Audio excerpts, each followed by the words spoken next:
আসসালামু আলাইকুম প্রিয় শিক্ষার্থীরা, যারা এখনো নোট গাইড কিছুই কেন নাই, তোমাদের সবার জন্য এই পিডিএফটি আমি তৈরি করেছি।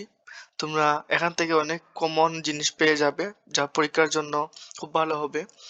এবং তোমরা যারা এখনো সাবস্ক্রাইব করোনি আমার চ্যানেলটি সাবস্ক্রাইব করে রাখো, কারণ এই চ্যানেলের মাধ্যমে সব সময় নতুন কিছু দেওয়া হয়, এই জন্য তোমরা এই চ্যানেল থেকে অনেক কিছু শিখতে পারবে। এখন দেখো পরিণতি অধ্যায় 1 পরিণতি ও সুশাসন পরিচিত থেকে। এখানে প্রথমটা দেখো, রাষ্ট্র কি। রাষ্ট্র কি এটা হয়তো তোমরা পড়েছো, শুধু আমার সাথে রিভিশন দাও এবং ধৈর্য ধরে সম্পূর্ণ ভিডিও দেখো। রাষ্ট্র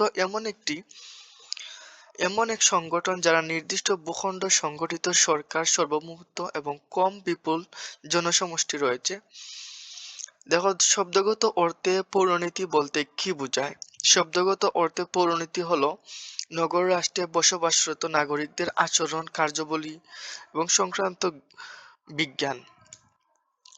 এখানে আমি তোমাদের পড়ে শোনাচ্ছি, কিন্তু ভিডিওটি অনেক লম্বা হয়ে যাবে। তোমরা চাইলে আমার কাছ থেকে এই পিডিএফটি নিতে পারো। আমি পিডিএফটি নেওয়ার জন্য আমার হোয়াটসঅ্যাপ নাম্বারটি বলছি, তোমরা এটা দিয়ে নক করলে তোমাদের এই পিডিএফটি নিতে পারবা।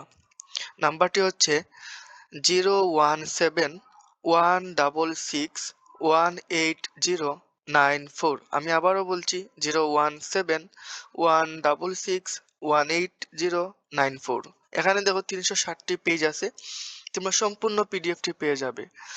আচ্ছা, আমি যা পারি দেখে দিচ্ছি তোমাদের সুবিধার্থে। দেখো, 3 নম্বরটা হচ্ছে তানভীর ও রাশেদ কোন দুটি বিষয়ের প্রতি আগ্রহী, তোমরা পাঠ্য বইয়ের আলোকে নির্ণয় করো। এখানে দেখো, তোমরা এখানে উদ্দীপক পড়ে ভালোভাবে উদ্দীপক পড়ে ঘ নাম্বার পড়বে স্টপ করে করে।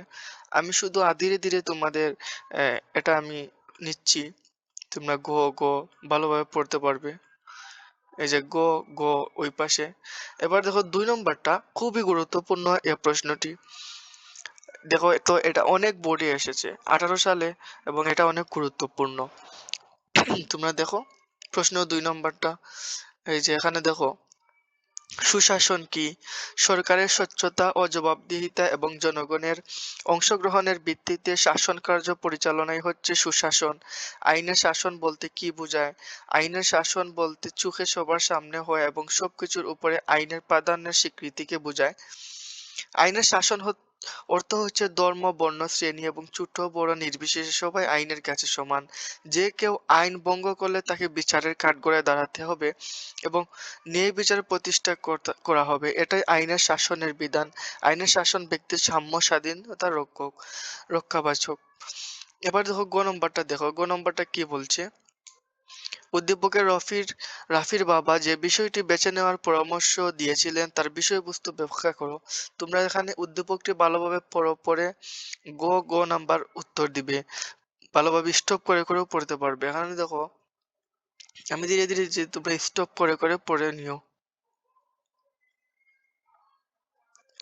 তোমরা স্টপ করে করে পড়ে নিতে পারবা। দেখো গ নাম্বার। এবং এখন গ নাম্বার দেখেন, এই যে এবার দেখেন প্রশ্ন 3 নাম্বারটা দেখেন, সাম্যের সংজ্ঞা দাও।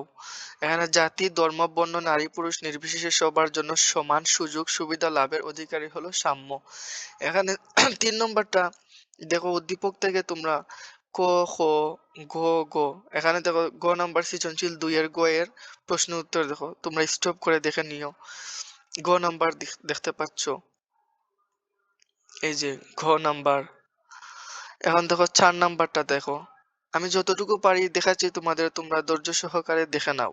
দেখলে তোমাদের জন্য অনেক সুবিধা হবে পরীক্ষার জন্য, এগুলো খুবই গুরুত্বপূর্ণ। 4 নাম্বারটা দেখো, পৌরনীতি সুশাসন কোন ধরনের বিজ্ঞান? পৌরনীতি সুশাসন হচ্ছে নাগরিকতা বিষয়ক বিজ্ঞান। তোমরা যদি এটা ভালোভাবে লাইক, শেয়ার, কমেন্ট করো, তাহলে তোমাদের কমেন্টের মতামতের ভিত্তি করে আমি পরবর্তী সাজেশনগুলো নিয়ে আসবো পিডিএফ সহকারে। এইভাবে আরো যদি কোনোভাবে তোমাদের প্রয়োজন হয়, সিস্টেম পরিবর্তন করতে প্রয়োজন হয়, তাহলে তুমি কমেন্ট করে জানাও যে কিভাবে দিলে তোমাদের সুবিধা হবে। তাহলে আমি ওইভাবে ভিডিও বানাবো। আর ভিডিওর ১ম এ আমি তোমাদের আমার WhatsApp নাম্বার বলছি। তোমরা এটা তুলে আমাকে নক করো। তোমাদের আ এই সম্পূর্ণ পিডিএফটি পেয়ে যাবে।